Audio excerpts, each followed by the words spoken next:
ES Audio. From the Evening Standard in London, I'm Rochelle Travers, and this is The Leader. This contains spoilers for episode 2 of the final season of Succession. Warning, this episode contains some strong language. Why does everyone ask how I'm feeling? I got done a huge deal. I got the election. I got ATN. I got plenty on my plate. He's on the floor, Tom. Explain to me what he's doing. He's moseying, terrifyingly moseying. It's like if Santa Claus was a hitman.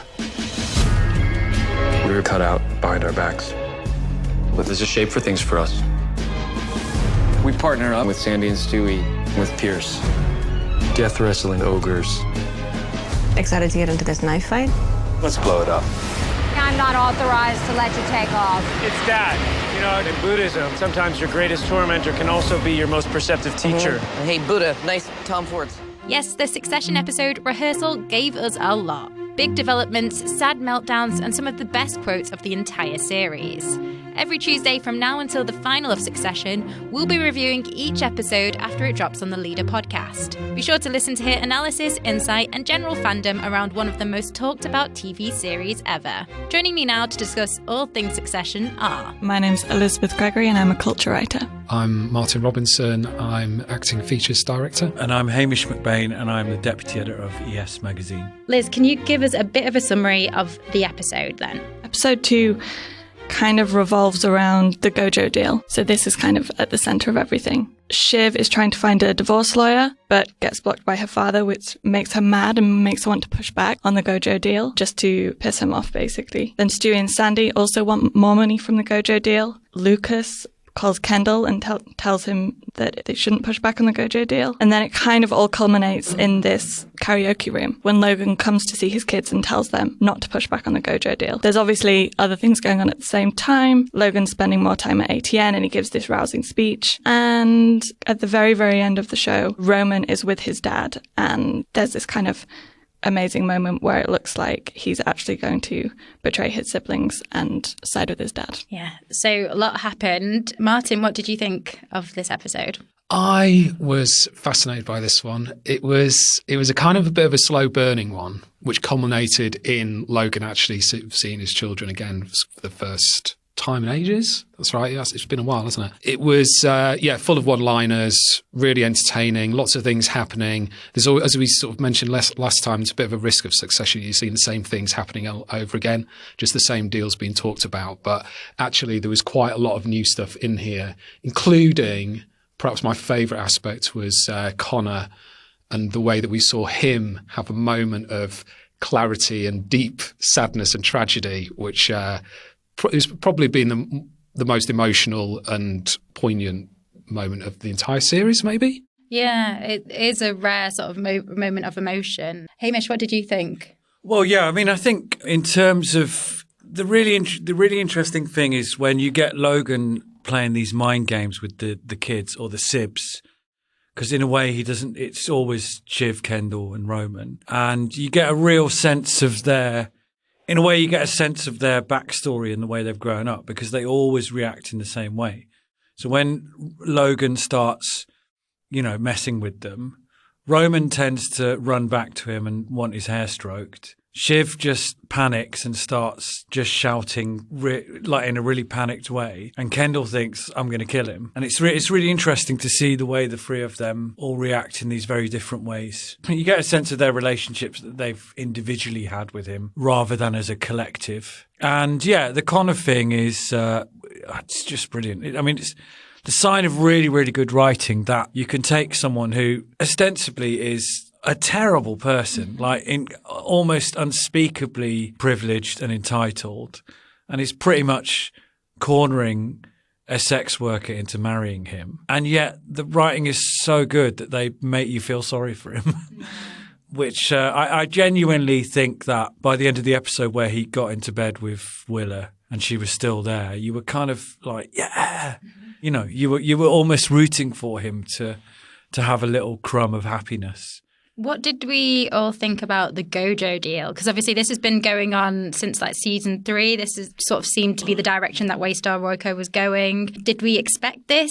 Okay, right. GoJo deal. Here's what I think. I don't think Logan wants it at all, right? And I think it's a kind of the end scene, the karaoke scene, just to go straight there. I think that was a big red herring in terms of Logan coming to his kids going, look, I'm really sorry. I apologise for some of my behaviour.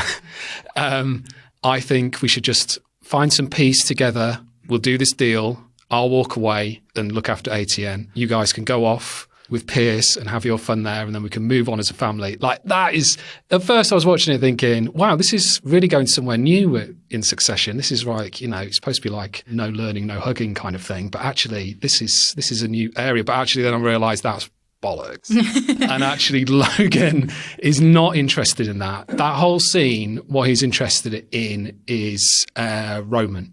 Getting Roman back on board. That whole display around a little bit of emotional manipulation, that's purely for Roman. He's the one who Logan called up to say that he was going to come down. He's the one who reacted most to that. Well, Roman is always the one he knows will come back. He's the weak link. Like, if you remember in the first season, when they were planning the first of many coups, Kendall had organised and he'd been to see all the members of the Waystar board, and they were like, we've got the numbers here, we're going to win. And they remember there was that scene, I think very first season, maybe 6th or 7th episode, where he gets stuck in traffic, and so he's dialing into the meeting, and they're all voting on whether it's a vote of no confidence, as in whether Logan is fit to still be CEO. And it gets to Roman, and Logan just looks at him and says, "You better be smelling your fucking armpit hairs, Romulus." When he's got his, and then he's been a central figure in this, planning this coup. And the minute he gets the chance to kind of, impress his dad, or not impress his dad, but it's almost like Stockholm syndrome. Obviously, we all probably had our own theories going into this. Has what has happened in this episode changed your thoughts on who might be the front runner, or do you think it's too early still at this stage? Oh, what you mean to kind of to either take over Waystar Royco or get the better of Logan? Well, I think that poor young Gregory has not done himself any favours in episode 2, especially after the capacious bag gate. He's it might be the funniest fuck off in the history of Succession when he's talking to Logan about the SOG factor of leftover pizza. And as opposed to Logan normally gives these huge, really dramatic fuck offs, and it's just this withering Greg, fuck off. And he just hurries out, doesn't he? It just really made me laugh the way he's like, Greg, fuck off. And then obviously he did the thing with Kerry where he was supposed to kind of let the air out of her ambitions to be a news anchor, and just completely and utterly ballsed it up. And I think Greg was close to Golden Boy at the start of the season, but now he's really in trouble. As is Tom, because Tom kind of manoeuvred himself into being Logan's number 2. But what he was not banking on was Logan was going to retain ATN, and so then he's going to have to spend every day of his life being micromanaged by Logan. Liz, did your opinion change on any of the characters? Or big time with Kendall. I was really disappointed in him for not talking to his siblings about the phone call that he had with Matsson, because I have such a soft spot for Kendall. I think he's super endearing, even though he's messed up. Even with the Buddhist quotes. Or what did he say? Be like water, yeah. The way he's always, I don't know. I just adore him. And then when he's in the tin and he's smiling to himself and deciding not to tell his siblings, and he wants the GoJo deal to implode, I just thought, oh my God, he's been out for himself from the beginning. It's just him and Waystar Royco and his dad, and it's this kind of obsession that's devouring him. So yeah, I was really surprised. Let's go to the ads. Stay there to hear Martin Robinson, Elizabeth Gregory and Hamish MacBain and some of their favourite quotes of the episode.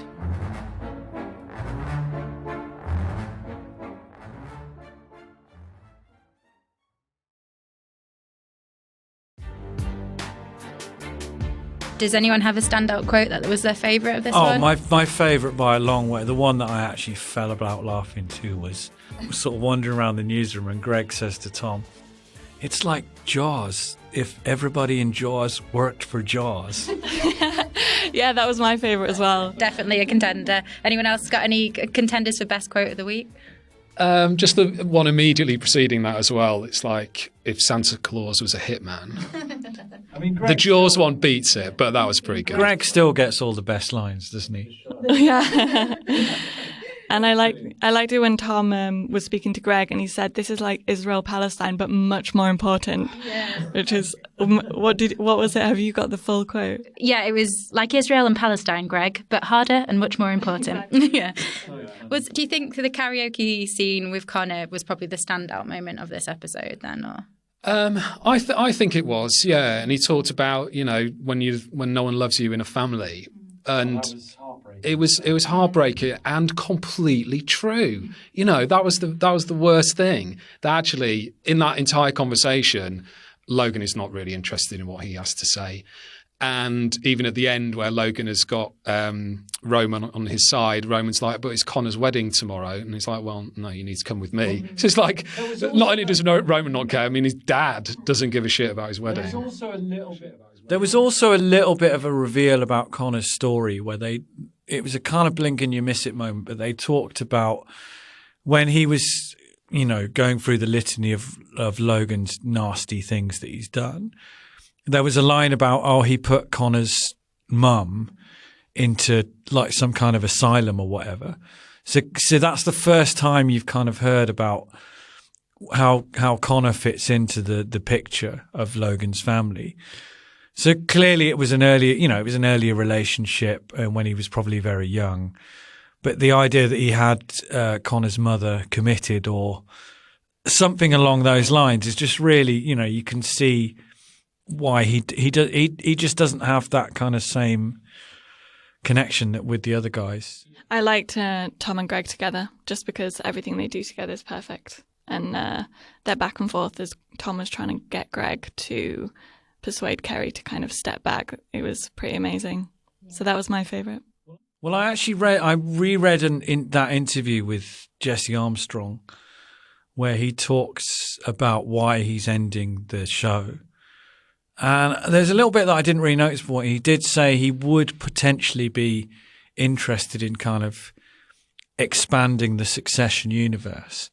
And I think we all know what the obvious spin-off show would be, don't we? It would be Better Call Tom and Greg. Better Call the Disgusting Brothers. Succession is available to watch in the UK on Sky Atlantic and Now. And that's it from this episode. We'll be back next Tuesday with more Succession Insight. The Leader podcast is back tomorrow at 4 p.m.